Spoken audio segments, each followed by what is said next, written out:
सोने की चिड़िया स्वर्ण पक्षी की कहानी। कई साल पहले एक राजा एक खूबसूरत शहर में रहता था। उसके पास एक बहुत ही खूबसूरत बगीचा था। बगीचे में एक सेब का पेड़ था जिस पर सुनहरे सेब लगे थे। राजा उस पर उगने वाले सेबों की संख्या को लेकर बहुत सजग था, लेकिन एक सुबह एक सेब गायब था। राजा क्रोधित हो गया। उसने माली को पेड़ पर नजर रखने का आदेश दिया। माली ने अपने बड़ी बेटी को रात की ड्यूटी के लिए नियुक्त किया, लेकिन वो आधी रात को सो गया और अगले दिन एक और सेब गायब हो गया। इससे माली क्रोधित हो गया और उसने दूसरे बेटे को अगले दिन के लिए नियुक्त किया, लेकिन वो भी उस रात सो गया और एक सेब गायब हो गया। माली ने पेड़ की देखभाल खुद करने का फैसला किया, लेकिन उसके सबसे छोटे बेटे ने उसे एक मौका देने का अनुरोध किया। उसने उसे देखने की अनुमति दी। रात में उसने हवा में एक सरसराहट की आवाज सुनी। उसने देखा कि एक सुनहरा पक्षी अपनी चोंच से सेब तोड़ रहा है। उसने एक तीर चलाया, लेकिन पक्षी उड़ गया और एक सुनहरा पंख जमीन पर गिर गया। सुबह होने पर ये घटना राजा और उसके मंत्रियों को बताई गई। उन्होंने भी पंख और उसकी कीमत देखी। राजा ने कहा, एक पंख की कीमत पूरे राज्य से भी ज्यादा है। एक पंख मेरे किसी काम का नहीं है, मुझे तो पूरा पक्षी ही चाहिए, उसने कहा। उसने सोने की चिड़िया पकड़ने वाले को एक बड़ा इनाम देने की पेशकश की। तभी माली के सबसे बड़ी बेटी ने चिड़िया को पकड़ने का फैसला किया। वो जंगल में गया। वहाँ उसने एक लोमड़ी को लकड़ी पर बैठे देखा। उसने अपनी बंदूक तान दी, लेकिन लोमड़ी ने कहा, मुझे गोली मत मारो, मैं जानता हूँ तुम यहाँ क्यों आए हो, सोने की चिड़िया को पकड़ने। इससे वह हैरान हो गया। लोमड़ी ने आगे कहा, शाम को तुम एक गांव में प्रवेश करोगे जहाँ तुम्हें दो सराय दिखाई देंगी। एक बहुत खूबसूरत है और दूसरी बहुत गंदी और गरीब लगती है। तुम्हें उस गंदी सराय में प्रवेश करना है और पूरी रात आराम करना है। बेटा उसकी बातों से चिढ़ गया और उसे गोली मारने की कोशिश की। लोमड़ी भाग गई। शाम को वह गांव में दाखिल हुआ, लेकिन खूबसूरत सराय में चला गया। वहां दाखिल होते ही वो अपना अतीत भूल गया। माली ने कई दिनों तक उसका इंतजार किया। बाद में वो चिंतित हो गया और अपने दूसरे बेटे को पक्षी पकड़ने और अपने भाई को खोजने के लिए निकल पड़ा। लेकिन उसके साथ भी वही हुआ। वो भी लोमड़ी से मिला, आकर्षक सराय की ओर आकर्षित हुआ और उसमें घुस गया। जैसे ही वह अंदर गया, उसने अपना सारा अतीत खो दिया। दिन बीतते गए। सबसे छोटी और सबसे प्यारी बेटी ने सोने की चिड़िया पकड़ने की इच्छा जताई। माली ने बहुत भारी मन से उसे इसकी अनुमति दे दी। वो बाहर गया और बगीचे में लोमड़ी से मिला। वो उसकी बातों में आकर उसके ऊपर बैठ गया और जर्जर सराय में पहुंच गया। उसने वहां विश्राम किया और अगले दिन अपनी यात्रा शुरू की। फिर उसकी मुलाकात फिर लोमड़ी से हुई।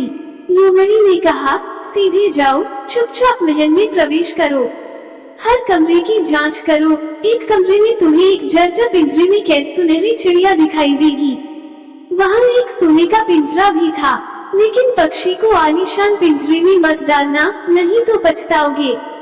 छोटे बेटे ने लोमड़ी की बात मान ली। उसे एक कमरे में सुनहरा पक्षी मिल गया।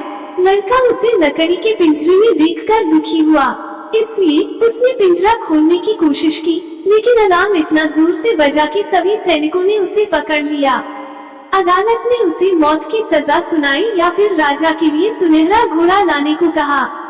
फिर से उसने अपनी यात्रा शुरू की और सुनहरे घोड़े की तलाश की। रास्ते में उसे लोमड़ी मिली। लोमड़ी ने कहा, अगर तुम मेरे निर्देशों का ठीक से पालन नहीं करोगे तो तुम्हें सजा मिलेगी।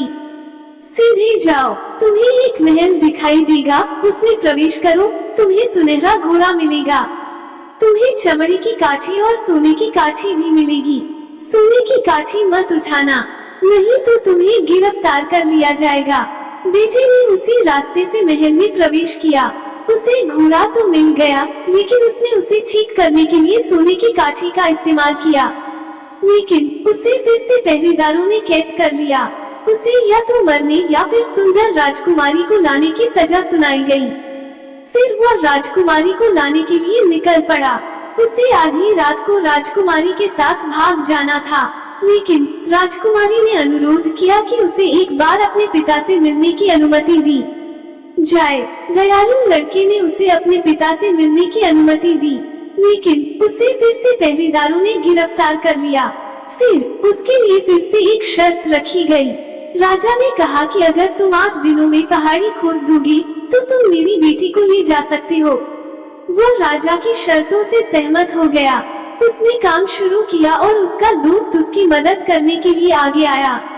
कुछ ही देर में उसने उस महल को पूरी तरह से खोद डाला। वो युवक उस खूबसूरत महिला के साथ महल से चला गया और महल में पहुंच गया। उसने खूबसूरत राजकुमारी को दिखाया और सोने का घोड़ा मांगा। फिर वो तेज तर्रार सुनहरे घोड़े पर बैठकर राजकुमारी के साथ सरपट दौड़ा। वो उस जगह पहुंचा जहां उसने सोने की चिड़िया देखी थी। वो घोड़े से नीचे नहीं उतरा और सोने की चिड़िया लेकर भाग गया। तभी लोमड़ी उसके पास आई और उसे मारने और उसके सिर और पैर काटने के लिए कहा, लेकिन उसने मना कर दिया और अपने भाइयों को बचाने के लिए सुंदर सराय में पहुंच गया। फिर वह अपने भाइयों, सुनहरे पक्षी, सुनहरे घोड़े और सुंदर राजकुमारी के साथ अपने शहर पहुंचा। राजा खुश हो गया और उसे सुनहरा घोड़ा दे दिया। युवा लड़के ने सुंदर राजकुमारी से शादी कर ली और हमेशा खुशी खुशी रहने लगा। कहानी की नीति: अच्छा काम कभी व्यर्थ नहीं जाता, हमें हमेशा उसका पुरस्कार मिलता है। निष्कर्ष: ये कहानी हमें सिखाती है कि हमें अपने लक्ष्य पर ध्यान केंद्रित करना चाहिए। हमें दिशा निर्देशों का पालन करना चाहिए। अंत में हमें उस युवा लड़के की तरह अपने अच्छे कर्मों के लिए पुरस्कृत किया जाएगा। ऐसी और भी रोचक कहानियाँ पढ़ने के लिए हमारी वेबसाइट देखें। आपको ये कहानी कैसी लगी हमें कमेंट कर जरूर बताएं। इसी तरह की अच्छी कहानियाँ आप यहाँ पर पढ़ सकते हैं। यहाँ उपस्थित शिक्षाप्रद कहानियाँ आपका मनोरंजन करने के साथ दिशा भी देंगी। तो बने रहिए हमारे साथ और हमारे प्रयास को सफल बनाएं।